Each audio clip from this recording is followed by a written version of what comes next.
ఇక ఈ సంవత్సరం తులారాశి చిత్త 3, 4 పాదములు, స్వాతి 4 పాదములో, విశాఖ 1, 2, 3 పాదములో ఆదాయం 5, వ్యయం 14, రాజ్యపూజ్యం 6, అవమానం 3.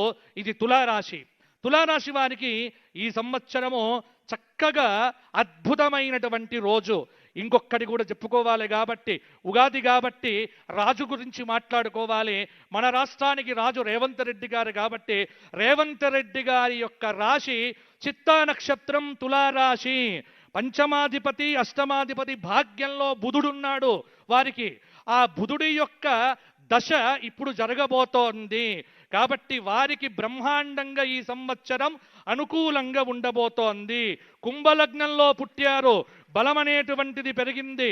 కానీ అక్కడక్కడ లగ్నంలో రాహువు యొక్క ప్రభావం ఉండడం చేత 6వ స్థానంలో శని ఉన్నాడు ఈ సంవత్సరం. కాబట్టి 6స్థ స్థానంలో శని గోచార రీత్యా ఉండటము శత్రువుల మీద జయం సాధించటానికి కాస్త బలమనేటువంటిది ఉన్నది.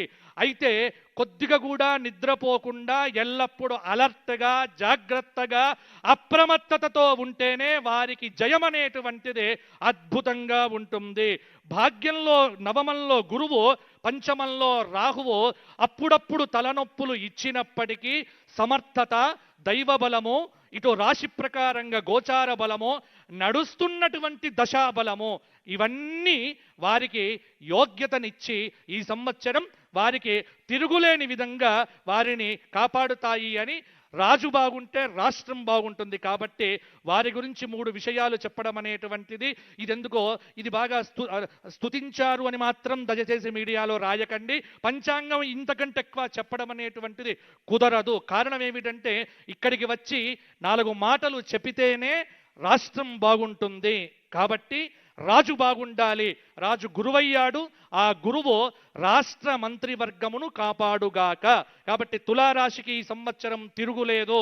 తులారాశి వారు ఎవరైనా సరే అద్భుతంగా ఉండబోతోంది. వారికి పెళ్లిళ్ళు కాని వారికి పెళ్లిళ్ళు అవుతున్నాయి, డబ్బు వస్తుంది, అలాగే ఇండ్లు కొంటారు. అన్నాలుగా గత 4-5 సంవత్సరాలుగా ఏవేవైతే మీకు ఇబ్బందులు పెట్టాయో అవన్నీ తొలగిపోయి కాలు మీద కాలు వేసుకొని ఈ కాలు నాదే, ఈ కాలు నాదే, అన్ని కాళ్ళు నావే అనేవారే తులారాశి వారు. కాబట్టి తులారాశి వారు ఈ సంవత్సరము లక్ష్మీ నరసింహ దర్శనం చేసుకోండి, వారికి బాగుంటుంది. తదుపరి వృశ్చిక రాశి విశాఖ 4వ పాదం, అనురాధ 4 పాదాలు, జ్యేష్ఠ 4 పాదాలు, ఆదాయం 11, వ్యయం 5, రాజ్యపూజ్యం 2, అవమానం 6. వృశ్చిక రాశి వారికి ఈ సంవత్సరము అష్టమ గురువు వ్యతిరేక ఫలితాలు ఇస్తున్నప్పటికీ కూడా తదుపరి జూన్ 1 తరువాత అక్టోబర్ 30 వరకు భాగ్య గురువుగా మంచి ఫలితాలు ఇవ్వబోతున్నాడు. రుణ సమస్యలు తీరిపోతాయి, కొంత సహకారం లభిస్తుంది. మైగ్రైన్ పెయిన్ లాంటివి ఎప్పుడూ వెంటబడతాయి. కానీ వీరికి ఈ సంవత్సరం గత సంవత్సరం కంటే మంచి ఫలితాలు అధికంగా కలగబోతున్నాయి. వృశ్చిక రాశి వారు కూడా నిరుత్సాహం తగ్గించుకొని ఉత్సాహాన్ని పెంచుకుంటే సరిపోతుంది. వీరికి వృశ్చిక రాశి వారికి ఈ సంవత్సరము విశేషమైన విష్ణు సహస్రనామ స్తోత్ర పారాయణం రోజు చేయటం మంచిది. తదుపరి ధనుస్సు రాశి మూల 4 పాదాలు, పూర్వాషాఢ 4 పాదాలు, ఉత్తరాషాఢ 1వ పాదం, ఆదాయం 14, వ్యయం 11, రాజ్యపూజ్యం 1, అవమానం 2. ధనుస్సు రాశి వారికి సంవత్సరం అర్ధాష్టమ శని దోషం ఇబ్బంది పెట్టినప్పటికీ కూడా అష్టమంలో గురువు కొంత అక్టోబర్ 30 వరకు శుభ ఫలితాలతో పాటు ఆ తరువాత కూడా కొంత మంచి ఫలితాలు ఇస్తాడు. కాబట్టి గురువు యొక్క అనుగ్రహంతో ధనుస్సు రాశి వారు ఈ సంవత్సరం క్లిష్టమైనటువంటి సమస్యల నుంచి బయటపడతారు. అప్పుడప్పుడు కొన్ని విఘ్నాలు ఉంటాయి వారికి, అవన్నీ కూడా తొలగిపోయే అవకాశం కూడా ఉంది. ప్రమోషన్లు, ఇంక్రిమెంట్లు మొదలైనటువంటివి వీరు సాధించుకునే అవకాశం కూడా ఉంది. కాబట్టి యథావత చూస్తే ధనుస్సు రాశి వారికి ఈ సంవత్సరం కొంత అనుకూలతనే ఉంది, కానీ భయపడాల్సింది లేదు. దత్తాత్రేయ ఆరాధన చేస్తే వీరికి ఇంకా బాగుంటుంది. మకర రాశి ఉత్తరాషాఢ 2, 3, 4 పాదాలు, శ్రవణం 4 పాదాలు, ధనిష్ట 2 పాదాలు, ఆదాయం 2, వ్యయం 8, రాజ్యపూజ్యం 7, అవమానం 2. ఈ సంవత్సరం మకర రాశి వారికి తిరుగులేదు. మొండి పట్టుదలతో పరిగెత్తడం ఏమిటో తెలిసినటువంటి మకర రాశి వారికి జూన్ తరువాత అద్భుతమైనటువంటి గోచారం అనేటువంటిది పెరగబోతోంది. మంచి ఫలితాలు ఉంటాయి. మకర రాశి వారికి కూడా ఈ సంవత్సరం ఫలితాలు బాగానే ఉంటాయి. కాబట్టి మకర రాశిలో ఉన్న రాజకీయ నాయకులు కూడా గట్టి ప్రయత్నం చేస్తే వీరికి కూడా పదవులు వచ్చే అవకాశం చాలా వరకు కూడా ఉంది. విద్యార్థులకు బాగుంటుంది. పెళ్లి కాని వారికి పెళ్లిళ్ళు అవుతాయి. మకర రాశి వారు వెంకటేశ్వర స్వామి దర్శనం చేసుకుంటూ స్వామి సేవ చేస్తూ ఉండండి, మీకు తిరుగు లేకుండా ఉంటుంది. కుంభరాశి ధనిష్ట 3-4 పాదాలు, శతభిషం 4 పాదాలు, పూర్వభద్ర 3 పాదాలు, ఆదాయం 2, వ్యయం 8, రాజ్యపూజ్యం 4, అవమానం 2. కుంభరాశి వారికి ఈ సంవత్సరము కొంత మంచి ఫలితాలే అధికంగా కలగబోతూ ఉన్నాయి. నేర్పుతో, కూర్పుతో, తీర్పుతో ఎదుటి వారిని ఆకట్టుకుంటూ ఉంటారు. వీరి యొక్క మాటయే వీరికి అద్భుతంగా ఉంటుంది. కాబట్టి కోపాన్ని తగ్గించుకొని, చిరాకును తగ్గించుకొని, అసహనాన్ని విడిచిపెట్టి నోటి ముందర చిరునవ్వుతో చిందిస్తూ ఉంటే కుంభరాశి వారికి ఈ సంవత్సరం పనులన్నీ బాగా జరుగుతాయి. కాబట్టి బీ హ్యాపీ. మీ దగ్గర ఉన్న వాళ్ళను హ్యాపీగా ఉంచే ప్రయత్నం చేయండి. కుంభరాశి వారు హనుమాన్ చాలీసా పారాయణం చెయ్యండి, మీకు తిరుగు లేకుండా ఉంటుంది. ఇక చిట్ట చివరిది మీనరాశి. పూర్వభద్ర 4వ పాదం, ఉత్తరాభద్ర 4 పాదాలు, రేవతి 4 పాదాలు, ఆదాయం 11, వ్యయం 11, రాజ్యపూజ్యం 7, అవమానం 2. మీనరాశి వారికి గత సంవత్సరం కంటే ఈ సంవత్సరం బాగుంది. కొంత గురువు శుభమూర్తిగా ఫలితాలు ఇవ్వబోతున్నాడు. అలాగే జన్మంలో శని సంచారం కూడా కొంతమేర పర్వాలేదన్నట్టుగానే ఉంటుంది. ప్రతిదీ ప్రయత్నం చేస్తే విజయం అనేటువంటిది వీరికి ఉంటుంది. అందరికంటే ఎక్కువ కష్టపడాల్సినటువంటి అవసరము మీనరాశి వారికి అయితే ఉంది. కాబట్టి మీనరాశి వారికి ఒకటే ఒక సూత్రం, కష్టే ఫలి శ్రమయేవ జయతే. ఇది చేసుకుంటే సరిపోతుంది. మీనరాశి వారు ఈ సంవత్సరము విశేషమైనటువంటి చక్కటి హనుమంతుడి క్షేత్ర దర్శనము, అలాగే శ్రీశైల జ్యోతిర్లింగ దర్శనాదులు చేసుకోవటం వల్ల వీరికి బ్రహ్మాండంగా ఉంటుంది. ఇది ఈ సంవత్సరం పరాభవనామ సంవత్సరంలో మేషాది 12 రాశుల వారికి ఉన్నటువంటి ఫలితాలు. అలాగే భారతదేశ సౌభాగ్యం పెరుగుతుంది. తెలంగాణ రాష్ట్రం, ఉమ్మడి తెలుగు రాష్ట్రాలు ఈ సంవత్సరం సుస్థిరమైన పరిపాలనతో ముందుకు వెళ్ళాలి అని, చక్కగా పరాభవం అనేటువంటిది ఎవరికి పరాభవం అంటే అధర్మాత్ములకు పరాభవం కలగాలి అని ఒకసారి ఆశీర్వచన పూర్వకంగా చిట్ట చివరిగా ఒక మాట చెప్పి, తొలగిపోవాలి ఆపదల్ తొందరగా, కలుగవలె శాంతి సౌఖ్యముల్ క్రమముగనో, ధర్మ మార్గమునందున ధాత్రి వెలుగా అందరికి గల్గుగావుత, అక్షయంబో బాచం పెళ్లి తనదు భక్తి పూర్వకముగా, పాలనా దక్షత పరగు రేవంతునికి ఇచ్చు ఆశీస్సులు హెచ్చవలయో.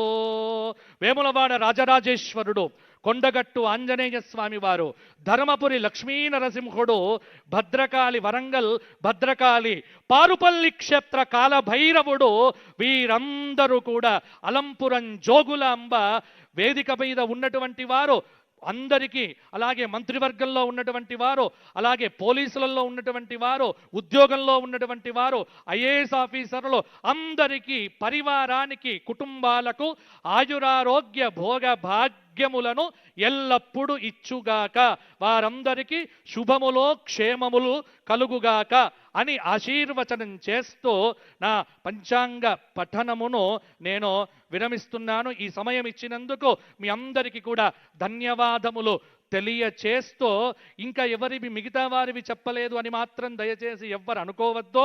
నేను ఎప్పుడు అందుబాటులో ఉండే వ్యక్తినే, అందరికీ పర్సనల్గా చెప్పే ప్రయత్నం తర్వాత చేస్తాను. కానీ ఇప్పుడు పరిపాలనగా రాష్ట్రానికి రాజు ముఖ్యం కాబట్టి వారి గురించి చెప్పడం జరిగింది. వారు మీరు అందరూ బాగుండాలి, ఇంకా బాగుండాలి అని కోరుకుంటూ స్వస్తి స్వస్తి ప్రజాభ్య పరిపాలయంతాం న్యాయేన మార్గేణ మహిం మహిషాక గోబ్రాహ్మణేభ్యః శుభమస్తు నిత్యం లోకాః సమస్తాః సుఖినో భవంతు. ధర్మస్య విజయోస్తు అధర్మస్య నాశోస్తు ప్రాణిషు సద్భావన అస్తు విశ్వస్య కళ్యాణమస్తు. తెలంగాణ తల్లికి ఎప్పుడు విజయములు కలుగుగాక, ఆ తల్లి మనను ఎప్పుడు కూడా రక్షించుగాక అని ప్రార్థన చేస్తూ జై శ్రీరామ్. మంచిని పంచి మంచిని పెంచే పంచాంగానికి నమస్కరిస్తూ ఇప్పుడు పంచాంగకర్త, పంచాంగ పఠనం గావించిన బాచంపల్లి సంతోష్ కుమార్ శాస్త్రి గారికి సంప్రదాయబద్ధంగా ఆనరబుల్ సీఎం గారు ఇంకా డిప్యూటీ సీఎం గారు పెద్దలు అందించే సాదర సన్మానం. ఆ తర్వాత భద్రాచల శ్రీ సీతారామచంద్ర స్వామి దేవస్థానం నుంచి వేయించేశారు ఈఓ కె దామోదరరావు గారు, ఏఈఓ భవానీ రామకృష్ణ గారు, అలాగే వేద పండితులు ఎస్టీజీ అంతర్వేది కృష్ణమాచార్యులు గారు, ఆచార్య పొడిచేటి రామభద్రాచార్యుల వారు. వారిప్పుడు రాముల వారి కళ్యాణ పత్రికను అందజేస్తారు గౌరవనీయులైన ముఖ్యమంత్రి వారి చేతులకు.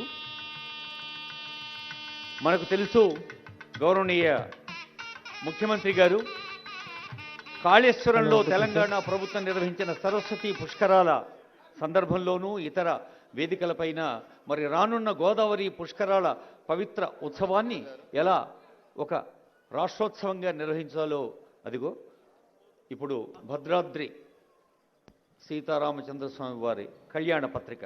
శ్రీరస్తు శుభమస్తు అవిఘ్నమస్తు. శ్రీరామాయ నమః. శ్రీమతే రామానుజాయ నమః. శ్రీరామచంద్రశ్రిత పారిజాతః సమస్త కళ్యాణ గుణాభిరామః సీతాముఖాంభోరుహ చెంచరీకః నిరంతరం మంగళమాతనోతు. శ్రీమన్మహారాజశ్రీ తెలంగాణ రాష్ట్ర ముఖ్యమంత్రి వర్యులు యనుమల రేవంత్ రెడ్డి మహోదయుల సముఖమునకు భద్రాచల శ్రీ సీతారామచంద్ర మహాప్రభువుల వారి తిరుకళ్యాణ మహోత్సవ శుభాహ్వాన పత్రిక. స్వస్తి శ్రీ విజయాభ్యుదయ శాలివాహనచక చాంద్రమాన పరాభవనామ సంవత్సర చైత్రశుద్ధ శ్రీరామనవమి శుక్రవారం అభిజిత్ ముహూర్తమునందు అనగా ది 27/3/2026న మధ్యాహ్నం 12:00 శుభలగ్నమున శ్రీమద్ అఖిలాండకోటి బ్రహ్మాండ నాయకులు భద్రాచల దివ్యక్షేత్ర విరాజితులు అయిన శ్రీరామచంద్ర మహాప్రభువుల వారికి అఖిల జగన్మాత అపార కరుణా స్వరూపిణి భద్రాచల క్షేత్ర విరాజిత అయిన శ్రీ సీతా మహాలక్ష్మీదేవితో అత్యంత వైభవోపేతంగా సార్వభౌమ సవర్చస్కంగా తిరుకళ్యాణ మహోత్సవము జరిపించుటకు బ్రహ్మర్షులు శ్రీపాంచరాత్ర దివ్యాగమ శాస్త్ర ప్రవక్తకులు అయిన నారద భరద్వాజ కపింజల వశిష్ఠ మహర్షి తల్లజులచే శుభముహూర్తము నిర్ణయించడమైనది. కావున ఏతద్రాజ్య పరిపాలకులైన తాము సకుటుంబ బంధుమిత్ర పరివార సమేతముగా విచ్చేసి శ్రీ సీతారామచంద్రుల తిరుకళ్యాణ మహోత్సవమును సేవించి కళ్యాణ మంగళాక్షతలను శిరస్సున ధరించి శుభ పరంపరలతో విరాజిల్లవలసిందిగా కోరుచు మంగళం మహత్. శ్రీ శ్రీ శ్రీ శ్రీ ఇట్లు శ్రీరామ సేవలో కార్యనిర్వహణాధికారి శ్రీ సీతా